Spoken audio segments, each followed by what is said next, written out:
घर वालों के सवाल हमें कड़वे नज़र आते हैं, बात बात पे परेशान और गुस्सा हम अक्सर हो जाते हैं। पहले तो सिर्फ ज़बानों से गुस्सा किया करते थे, अब छोटी छोटी बातों पे लोग हाथ भी उठाते हैं। हमारे बच्चों के मार्क्स हमें एक परेशानी नज़र आते हैं और हम उन्हें अप्रिशिएट भी आज नहीं कर पाते हैं। ये क्या मसाइल है, ये क्या इशू है, हम कौन सी दुनिया में जी रहे हैं जिसकी वजह से हम अपने अपनों से ही कनेक्ट नहीं कर पा रहे हैं।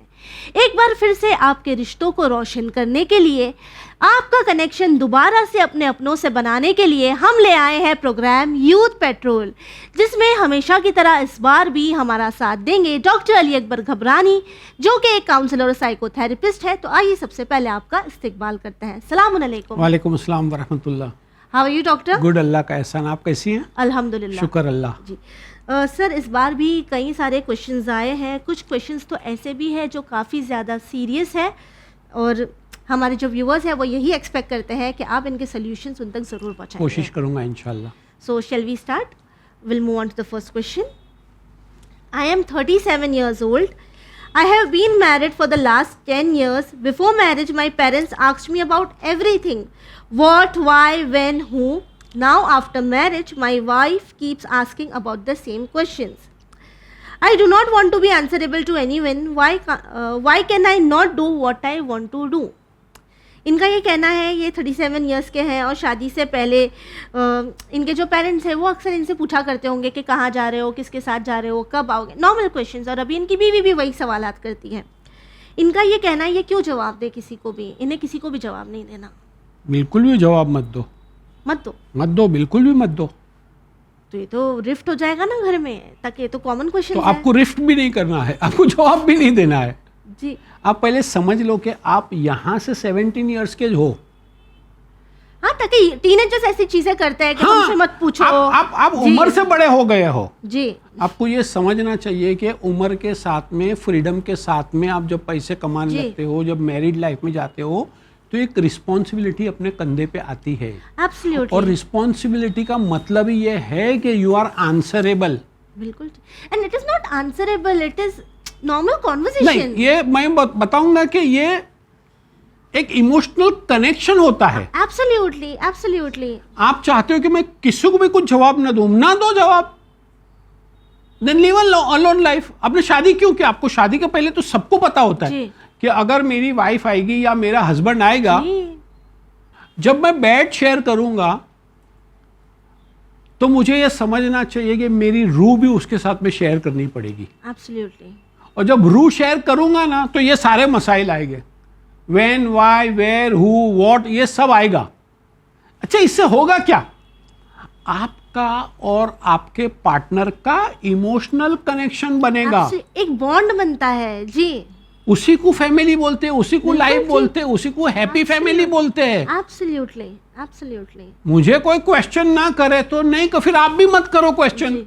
ये तो बैचलर लाइफ जीने वाली बात हुई ना, हम अपनी मर्जी से आएंगे, अपनी मर्जी से जाएंगे, जैसे हॉस्टल में रहते हैं। तो आप जियो जी, but then you also don't ask any question to your partner. पर ये तो फिर वो ये हैप्पीनेस चली जाएगी ये शिप से। It is not a house then, it is a building. आप उसमें रह रहे हो जी। तो क्या करना चाहिए? मेरे भाई, इमोशनल कनेक्शन बनाने के लिए, अच्छा, आप प्रोएक्टिव हो जाओ। आप कम्युनिकेट सुबह ही कर दो कि आज मेरा ये शेड्यूल है, मैं ये जाने वाला हूँ, नहीं जाने वाला हूँ। मैंने आज घर पे बोल के आया हूँ कि मैं विन की शूटिंग में जाऊंगा जी। आप बोल के जाओ ना, आप तो फीमेल हो, आप भी अपने हस्बैंड को बोल के आएंगे मैं विन की इस चैनल पे जाती हूँ। एब्सोल्युटली। नहीं, मैं नहीं बताऊंगी मैं कहाँ जाती हूँ, ये तो बड़ा क्वेश्चन मार्क दे देंगे। ऐसा क्या करना है कि नहीं बताना है जी? तो यू बैठ के समझ लो जी कि ये आपको कोई, आप अकाउंटेबिलिटी से भागते क्यों हो? बिल्कुल ठीक। ऐसा क्या करते हो कि आपको जवाब देना भी भारी पड़ता है? बल्कि सर, आई थिंक अगर हमारे हस्बैंड हमसे ना पूछे कि हम कहाँ जा रहे हैं, तो वो भी हमारे लिए क्वेश्चन मार्क है। नहीं, तो फिर वो ऐसा होगा कि my husband is not interested in me, my wife is not interested in me, कि मैं कहाँ जाता हूँ, फिर वो इमोशनल क्वेश्चन आएगा। जी, एब्सोल्युटली। शादी का मतलब ट्रांसपेरेंसी, हर चीज, इमोशनल, फिजिकल, स्पिरिचुअल, फाइनेंशियल, हर चीज अपने पार्टनर को पता होनी चाहिए और आपको हर चीज अपने पार्टनर की पता होनी चाहिए। Absolutely. और जितना पता होगा उतनी बॉन्डिंग बढ़ते जाएगी, उतनी बॉन्डिंग बढ़ते जाएगी। बिल्कुल। और जितनी बॉन्डिंग बढ़ते जाएंगी उतना आप पीसफुल रहोगे, आप हैप्पीनेस रहोगे, हैप्पी रहोगे। बिल्कुल ठीक। नाउ यू डिसाइड, अगर आपको पीसफुल और हैप्पी रहना है देन आपको you have to answer absolutely and be transparent. छुपाने की कोई बात नहीं है, और ये कोई बड़े क्वेश्चंस नहीं है, दीज आर नॉर्मल कन्वर्सेशंस। जी। अच्छा, वो क्यों पूछते हैं? वो आपसे होती है प्यार ना? करते हैं, वो जी। आपकी फिक्र करते हैं, Absolutely। उसको आपसे कनेक्शन है। बिल्कुल ठीक। नहीं होता तो पूछते भी नहीं। आप कुछ भी करो। आज दुनिया है ना, कौन पूछती है? बिल्कुल आप ठीक। ट्रेन में ट्रैवलिंग करते हो, कितने लोग ट्रेन में जाते हो, कोई किसी को देखता नहीं है। कोई ट्रेन से गिर जाता है तो भी ट्रेन चले जाती है आगे। बिल्कुल ठीक। तो आपका पार्टनर आपकी कदर करता है तो आपको भी उसकी कदर इसी लेवल पे करनी चाहिए। जी। तो ब्रदर बस आपसे यही कहना चाहेंगे कि सबसे पहले तो आप डिसाइड करिए कि आपको मकान में रहना है या आपको घर में रहना है, ताकि घर में रहने के लिए इमोशंस के साथ रहना होगा। ठीक है, जब आप इमोशंस के साथ रहेंगे, बॉन्ड बनाएंगे, बातें करेंगे, डिटेल शेयर करेंगे, एक दूसरे के बारे में जानेंगे, तभी तो वो मकान घर बनेगा। और घर तो जज्बातों से ही बनता है। इस तरह से तो आप एक बैचलर लाइफ जीने की कोशिश कर रहे हैं, and this is not and that's not how a family works. तो आपको ये समझने की ज़रूरत है कि ये तो नॉर्मल कॉन्वर्जेशंस है। ऐसे कॉन्वर्जेशन को आपको एनकरेज करना चाहिए। Right doctor? दुख एंड सुख, ये दो ही पहलू है जो आपको अपने पार्टनर से ओपनली शेयर भी करना है और उससे इनपुट भी लेना है, और आपको अपने पार्टनर को उसकी शेयरिंग भी लेनी है और उसको भी इनपुट देना है। Absolutely, absolutely. Then you see कि लाइफ आपकी बहुत कंफर्टेबल हो जाएगी। एब्सोल्युटली। तो बस इन बातों का ख्याल रखिए और फिर देखिए आपकी जिंदगी में किस तरह एक पॉजिटिव चेंज आता है। और नहीं होगा तो, अगर ये मैं नहीं कर पाऊंगा तो क्या डिस्कनेक्ट हो जाएंगे? नहीं, देन डिस्कनेक्ट के बाद में जो होगा ना, वो डिप्रेशन होगा, वो साइकेट्रिक के चक्कर लगेंगे, वो काउंसलर के चक्कर लगेंगे। बेहतर है कि अभी समझ जाइए। तो एक अल्लाह ने आपको, नेचर ने आपको एक केयर टेकर दिया है, आपके इमोशन का केयर टेकिंग करती है, तो उसका एडवांटेज लो, लिव अ हैप्पी लाइफ। बिल्कुल ठीक, absolutely. Will move on to the next question. जी। I have anger management issues and I am physically abusive towards my family. I often slap my teenage sister on small petty things. If my parents tell me anything, I often lose my calm with them. I do not know how to control this and I really need help. इनका कहना है इन्हें बहुत गुस्सा आता है, anger management issues है अपनी फैमिली के साथ। ये काफ़ी बार अपनी छोटी बहन को थप्पड़ वगैरह मार देते हैं छोटी छोटी बातों पर। अपने पेरेंट्स के साथ भी इन्हें बहुत गुस्सा आता है, गुस्से से बात करते हैं बहुत। तो अब किस तरह इन्हें अपना गुस्सा कंट्रोल करना चाहिए? आप जो कर रहे हो ना, वो गुस्सा नहीं है, तो क्या है? वो वायलेंस है। एब्सोल्युटली। गुस्सा ऐसा होता है ना जिसमें असर्टिवनेस होती है, जिसमें फर्मनेस होती है, जिसको हम पॉजिटिव गुस्सा बताएंगे जी, और वो डिसिप्लिन से आता है। आप गुस्से का नाम मत दो इसको, आप इसको वायलेंस का नाम दो। And after seeing this episode you have to, everybody have to stop physical, no way, verbal, abusive parents के साथ, no way. You need a help, you need a professional help. अगर ये आप ये दायरे से बाहर जाओगे then you will have to take professional help. अभी भी यू आर स्टिल इन दायरा, कंट्रोल हो सकता है। बिकॉज इसको नाम दो कि नहीं, मेरे अंदर कुछ तो कमियां है, I'll work on it. मैं वायलेंस पे आ जाता हूं। No, I cannot do this. सबसे पहले मैं बताता हूं कि अगर आप प्रोफेशनल इंटरवेंशन नहीं चाहते हो तो आपकी छोटी बहन को समझाओ, बिठाओ, और उससे माफी मांगो सबके सामने, माँ बाप के सामने कि बच्चा मैंने तेरे साथ में जो किया हूं मैं बहुत शर्मिंदा हूं। अभी इतनी सी बातों पर तो इनको गुस्सा आ जाता है, अभी तो ये इंसल्ट हो जाएगा इनके लिए। अभी मेरे नजरिए से देखो, ये इंसल्ट के अंदर से ही आपको गिल्ट आएगा, और गिल्ट के अंदर से आपको आएगा कि नहीं, अभी मेरे को अपने आप को करेक्टिंग पॉइंट पे लाने का है, करेक्शन पॉइंट पे लाने का है। ह्यूमिलिएशन से इनका माइंड चेंज होगा। बिल्कुल, क्योंकि सबके सामने होगा ना कि मैं क्या कर रहा हूं भाई। अभी तो आप मार के भूल जाते हो, अब आप बैठोगे ना आपकी बहन को सामने बिठा के, बच्चा मैंने तेरे को मार दिया, आई एम सो सॉरी, मेरे को माफ कर दे, आज के बाद आई विल सी कि मैं आपको अपशब्द भी ना बोलूं। अब माँ बाप के सामने बैठा है, एक विजुलाइज करो, एक पिक्चर बनाओ कि माँ बाप बैठे हैं, मेरी छोटी बहन बैठी है और मैं माफी मांग रहा हूं, तो अंदर का अली अकबर क्या बोलेगा? ऐसे काम ही क्या क्यों कर रहा हूं रहे भाई हैं? मैं? जी मैंने मेरी छोटी बहन को मार दिया। बस वही मोमेंट है ट्रांसफॉर्मेशन का, बिल्कुल, रियलाइजेशन का। रियलाइजेशन का। जी अच्छा, अगर ये तो पहले करना ही है आपको, जी आपको मेरी रिक्वेस्ट पे करना है। मैं आपको रिक्वेस्ट करता हूं कि आपकी छोटी बहन को मैं विजुअलाइज कर रहा हूं कि वो बच्ची कितना इंसल्ट बर्दाश्त करी होंगी उसने, इमोशनली, फिजिकली। जी दूसरी बात कि जब भी मुझे गुस्सा आवे, मुझे वो स्पॉट छोड़ देना है। हट जाए वहां से। जी तीसरी बात, अंडरस्टैंड द पैटर्न कि हो क्यों रहा है। मैं कोई चीज से डर रहा हूं, ओके, मैं कोई चीज से डर रहा हूं, या अपने आपके अंदर ह्यूमिलेट फील कर रहा हूं, किसी चीज को लेकर, किसी चीज को लेके, किसी बंदे को लेके, किसी सरकमस्टेंसेस को लेके, वो मैं अपने आप को हैंडल नहीं कर पाता हूं, तो मैं क्या करता हूं? गुस्सा वो कहीं पे भी डिस्प्लेसमेंट जो है, अभी मेरी बात ध्यान से सुनिए, वो डिस्प्लेसमेंट जो है मैं उसके ऊपर निकालता हूं जो मुझसे पावर में कम है। मेरे से पावर में कौन कम है? छोटी बहन छोटी बहन या वीक, माँ बाप। वीक है। जी भाई इतने करेजियस हो ना, अब जाओ पुलिस स्टेशन, जो ऑफिसर बैठा होता है ना उसको बोलता है मेरे को बहुत गुस्सा आता, मैं आपको, क्या होगा? बोलना तो दूर की बात है, सोचोगे भी नहीं। जी नहीं, इफ यू आर करेजियस और आपका जी। गुस्सा कंट्रोल नहीं होता है, he knows how to control your anger. You will also remember how to control your anger then. Don't do this, जी we are not here to absolutely, give you all this ways, just example दे रहा हूं आपको। Because what you are doing is wrong. ये violence है, ये गुस्सा है ही नहीं। जी, और ये तो अपने से कमजोर का फायदा उठाना हुआ। तो मैं अगर थ्रेटन हूं, मैं अगर ह्यूमिलेट हूं, तो मैं मेरे कोई भी हो, छोटी बहन हो, छोटा भाई हो, माँ बाप हो, बेचारे बोल नहीं सकते, तो तुम उनका आप फायदा उठा उसके रहे हो। ऊपर सीना चोरी करोगे।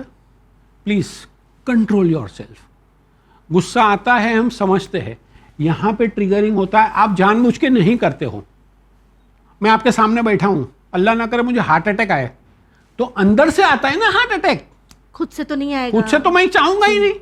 ऐसा मैं समझता हूं कि आपका गुस्सा आपके अंदर से आता है, बट गुस्से को हम कंट्रोल कर सकते हैं, बिल्कुल ठीक। हार्ट अटैक को नहीं कर सकते हैं, उसको भी कर सकते हैं प्रिकॉशन लेके, लेकिन फिर भी वो हमारे हाथ में नहीं। पर ये तो इमोशन मेरे हाथ में है, बिल्कुल, और ये इमोशन है, इसको अगर पॉजिटिवली यूज करोगे, वही एनर्जी है ना, अगर पॉजिटिवली यूज करोगे तो आपको अच्छा लगेगा। अच्छा लगेगा, एब्सोल्युटली। तो बस आपसे यही कहना चाहेंगे कि सबसे पहले जिस चीज़ को आप गुस्सा कह रहे हैं वो एक्चुअली वायलेंस है। अपने से कमज़ोर के ऊपर हाथ उठाना, उन्हें बुरी बातें कहना, गालियां देना, पहली बात ये आपको किसी भी तरह की करेज या ताकत नहीं देगी। This is wrong. आप ये समझिए कि आप जो कर रहे हैं वो गलत है। किसी भी वर्ड्स में या किसी भी इमोशन को बीच में लाकर आप ये नहीं कह सकते कि ये चीज़ सही है जो आपने किया है। तो आप सबसे पहले ये रियलाइज़ करें कि आपने जो किया है वो गलत किया है, और हर गलती के लिए माफ़ी ज़रूरी होती है। तो जिस तरह डॉक्टर ने कहा है, अपनी छोटी बहन को, अपने पेरेंट्स को बिठाइए, उनसे माफ़ी मांगिए, और फिर अपने आप से ये अहद कीजिए कि मैं आइंदा इन चीज़ों को रिपीट नहीं करूँगा। और जब आप इन बातों को तय कर लेंगे, अपना माइंड बना लेंगे कि आपको अगर गुस्सा आ रहा है तो आपको उस जगह से चले जाना है या एक गिलास पानी पी लेना है, उसके बाद आप अपनी ज़िंदगी में चेंज ज़रूर देखेंगे। Right doctor? मैं थोड़ी और ऐड ऑन करना चाहूँगा। जी।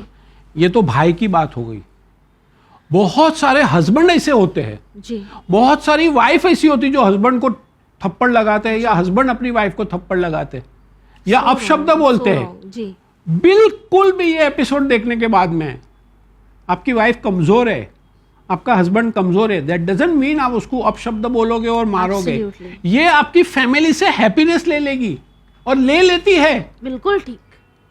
It's not only for brothers, it's for the husband, for father, for mother, for everybody. For everybody, absolutely, absolutely. किसी भी कमजोर का गलत फायदा ना उठाएं। And violence, physical and verbal, Not acceptable. no, no. आप छोटी छोटी बातों में हाथ क्यों उठाते हाथ हैं? क्यों उठाने की जरूरत है? एब्सोल्युटली। टॉक ना, बात आप कीजिए। बताओ ये चीज, आपका बिहेवियर मुझे अच्छा नहीं लगता है। ठीक। Be firm, be assertive. और आप हाथ उठा रहे हैं, लेकिन गिर रही आपकी इज्जत है। हाँ, जी, आपका खुद का कैरेक्टर शो कर रहा है। एब्सोल्युटली जरूरत है आपको अपने आप का ख्याल करने की, अपने बारे में सोचने की कि लोग फिर आपके बारे में क्या सोचेंगे, राइट डॉक्टर? और वो जो भी पार्टनर है आपका, हस्बैंड वाइफ, माँ बाप, जो माँ बाप के ऊपर हाथ उठाते, सो रॉन्ग। प्लीज दो चीज, अपशब्द नहीं एंड फिजिकल तो नहीं सवाल ही नहीं उठता है जी। Will move on to the next question Please. जी। सलाम doctor uncle, I scored 92% in my semester exam. I am in 8th standard, but still my dad is not happy. It felt so bad when he said it's not a big deal, you could have done better. He didn't even smile, nor was he happy. Am I not a good child? What should I do?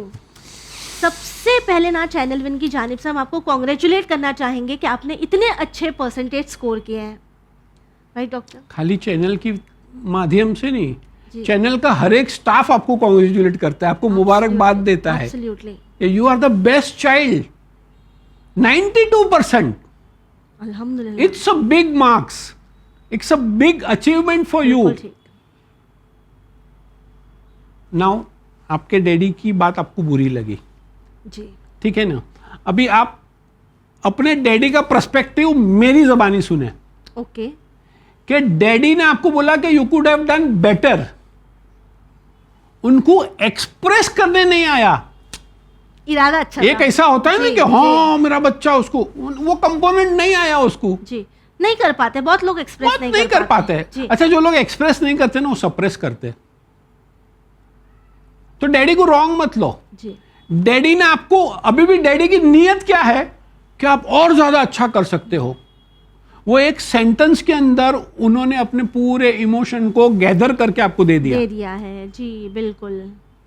तो think कि अभी इस चीज को challenge लो कि 92 लाया हूं, अगले सेमेस्टर के अंदर, अगले फाइनल के अंदर 98 लाऊंगा, लेकिन मैं मेरे डैडी को एक्सप्रेस करा के छोड़ूंगा। बिल्कुल ठीक। तो क्या होगा? पॉजिटिव हो जाएंगे एंड आप। डैडी को बोलो, हाँ ठीक है। जब आप एकदम प्यार से बैठे हो ना, डैडी को बोलो, डैडी क्या तुमने किया यार, एक एक्सप्रेशन तो दे देते, 92 लाया हूं मैं, जी मैं और अच्छे लाऊंगा और इंशाल्लाह। अच्छे लाऊंगा, लेकिन आई वांट योर एक्सप्रेशन। आप जी, बॉन्डिंग जी, कर रहे हो डैडी के साथ बिल्कुल में। ठीक। अच्छा, डैडी को भी रियलाइज होगा, ओह माय गॉड, मैंने क्या किया, मेरे बच्चे को ये चीज बुरी लगी है, मेरे एक्सप्रेशन नहीं एक्सप्रेस करने के लिए मेरे बच्चे को हर्ट हुआ है। Absolutely. He will tell you sorry and next time he will appreciate you, he will express his emotion towards you. He will also know कि अच्छा यू नीड दैट एक्सप्रेशन। जी अच्छा, कोई कोई बंदा होता है जो नहीं होता नहीं है, हो पाता, नहीं कर पाते express. That doesn't mean he loves you. Intention बुरा नहीं है इंटेंशन बुरा। बिल्कुल ठीक। सेकंड थिंग, पूरा वेन चैनल आपके साथ में है, we all will celebrate you. हम तो फोन करो, हम आपको फेलिसिटेट करेंगे, हम आपको केक खिलाएंगे, एब्सोल्युटली हम आपको गोदी में उठाएंगे। We I am also like fatherly figure, absolutely. दादा फिगर, नाना figure, whatever you call. So you are not alone. We are there with you. Each and every community का बच्चा जो है, दैट इज हमारी आंख का तारा। बिल्कुल ठीक। उसकी कामयाबी हमारी कामयाबी, उसका फेलियर हमारा फेलियर है। जी So we are all with you. So don't feel that you are alone. Absolutely. तो सबसे पहले हम आपको यही कहना चाहेंगे कि माशाल्लाह आपने 92% स्कोर किया है, आपको बहुत बहुत मुबारक, और हम दुआ करेंगे कि आप ज़िंदगी में और आगे बढ़ें। और साथ ही हम पेरेंट्स को भी यही कहना चाहेंगे कि हमारी छोटी सी मुस्कुराहट, एक कॉन्ग्रेचुलेशन हमारे बच्चों की हिम्मत को बढ़ाती है। ठीक है, काफ़ी बार ऐसा होता है कि हम चीज़ों में इन्वॉल्व होते हैं या नहीं एक्सप्रेस कर पाते, हमारे अपने टेंशन्स होते हैं, लेकिन हमारे बच्चे हमसे क्या चाहते हैं? एक मुस्कुराहट चाहते हैं, एक शाबाशी चाहते हैं। हमारे 2 अल्फाज उनकी ज़िंदगी बना सकती है। तो कोशिश कीजिए कि हर बात पर अपने बच्चों को अप्रिशिएट ज़रूर कीजिए, और बच्चों को भी ये ज़रूरत है कि वो अपने पेरेंट्स को मिसअंडरस्टैंड ना करें, ताकि हो सकता है उनका एक्सप्रेशन गलत हो लेकिन इंटेंशन उनका सही होगा। Right doctor? Please. Will move on to the next question. Bismillah. Why do people find social media so addictive compared to activities like reading a book or going to the gym? ये तो correct है। हम लोग बहुत first world में आ गए। जी हम अब भी कुछ कार्य करते हैं, अब भी हमको रिजल्ट चाहिए। जी वो लॉन्ग टर्म रीडिंग में या जिम जाने में या कोई मेहनत कोर्स में, करने में, जी, मेहनत जी। करने में वो चीज नहीं मिलती है। जी अभी का अभी रिजल्ट चाहिए। अभी और मिलता भी है रिजल्ट्स। हाउ? आप इंस्टाग्राम देखो, खुशी मिलती है। फौरन ऐसा, हाँ। व्हाट्सएप देखो, फेसबुक देखो, पूरी दुनिया की खबर आपके पास बैठे बैठे आपके बेड के ऊपर आ जाएगी। And you feel also, but जितनी फास्ट खबर आएगी उतना फास्ट भूल भी जाएंगे, उतना फास्ट इरेज भी हो जाएगा। जी। नाउ यू डिसाइड कि ये शॉर्ट टर्म प्लेजर चाहिए आपको। मेरी बात बहुत ध्यान से सुनना, अगर आपको शॉर्ट टर्म प्लेजर चाहिए या लॉन्ग टर्म हैप्पीनेस चाहिए। एब्सोल्युटली। आप जिम जाते हो, एक ही दिन में आपके मसल्स नहीं हो जाते हैं, बट आपको सबर करके you have to work, you have to work, you have to work. महीने लगते हैं, महीनों सालों लगते हैं। जी। जो मेडिकल स्टूडेंट है, जो भी 12th अपीयर होने वाले हैं, जो सीए करते हैं, जो भी प्रोफेशनल कोर्सेज करते हैं, वो क्या करते हैं? 15-16 घंटे पढ़ते हैं, 15-16 आवर्स बिल्कुल अपना मोबाइल, अपना खाना पीना सब, मम्मी डैडी सबको डिस्कनेक्ट कर देते हैं। वो जुड़ जाते हैं अपनी बुक के साथ में। एक मर्तबा एक मकाम पे पहुंच जाते हैं ना, फिर लाइफ टाइम वो बड़ी कुर्सी पे बैठ के सारी चीजें वर्ल्ड को enjoy डायरेक्ट करते हैं। एब्सोल्युटली। मुझे शॉर्ट टर्म प्लेजर नहीं चाहिए, क्योंकि वो शॉर्ट टर्म देता है ना, हैप्पीनेस देता है। जी जी। स्मोकिंग, उसकी लाइफ भी तो शॉर्ट होती है, शॉर्ट टर्म होती है। Smoking, weed, alcohol, WhatsApp, Facebook, whatever you name it, जो शॉर्ट टर्म होगा वो इरेज भी हो जाएगा और आपका टाइम वेस्ट भी होगा। एब्सोल्युटली। और जो लॉन्ग टर्म होगा वो स्लोली स्लोली प्रोग्रेस करेगा। लेकिन जिस दिन वो सूरज निकलेगा ना, फिर वो सूरज आपके मरते दम तक आसमान पे ही रहेगा और चमकता रहेगा। एब्सोल्युटली। सो मेरे बच्चे लोग, don't waste your potential. Time नहीं जी, you are wasting your potential. Absolutely. Energy waste कर, एनर्जी वेस्ट हो गई। स्लो स्लो करो, consistently. Consistency is the only answer. Absolutely absolutely. Give everything. और यही एज है एम्पायर बनाने की। कंसिस्टेंसी होगी तो ही एम्पायर बनेगा। और एक मरतबा एम्पायर बन गया ना, then enjoy your life। Absolutely. बस थोड़ा और इंतजार करें। जितने भी लोग हैं जो लोग खुश हो जाते हैं व्हाट्सएप से या XYZ, किसी से भी खुश हो जाते हैं, उनकी खुशी भी शॉर्ट टर्म होती है। बिल्कुल ठीक। मेहनत का अपना ही मजा है, अपना ही मजा है और अपना ही एक नशा है। वो नशा अपनाओ, पॉजिटिव वाला। 16 घंटे पढ़ना, वो भी एक अचीवमेंट है। अचीवमेंट नहीं, बिग अचीवमेंट है। वो ही आपको बनाएगा जी, और आपको कामयाब करेगा। बिल्कुल ठीक जी। तो बस आपसे यही कहना चाहेंगे कि अपना फोकस थोड़ा सा चेंज कीजिए। सोशल मीडिया पे टाइम वेस्ट करने से बेहतर है अपने पोटेंशियल को रियलाइज़ करें, अपने करियर पर फोकस करें, पढ़ाई करें, ताकि इंशाल्लाह ज़िंदगी में एक ऐसे मकाम पर पहुंच पाए जब आपको फिर किसी चीज़ की फ़िक्र करने की ज़रूरत नहीं और आप अपनी ज़िंदगी को एंजॉय कर पाएँ। Doctor, thank you so much अपना कीमती वक्त देने के लिए। मैं आपको भी थैंक यू बोलूँगा कि आपने मुझे इन्वाइट किया और मेरे नॉलेज का मैं कोशिश करता हूँ कि मेरे बच्चों को, मेरे आप जितने भी व्यूअर्स हैं विन चैनल के, उसको मेरी बातों से कुछ फैज़ पहुँचे या कुछ उनके अंदर ट्रांसफॉर्मेशन आए। यही दुआ है अल्लाह से और इमाम ज़माना से। Please, thank you very much.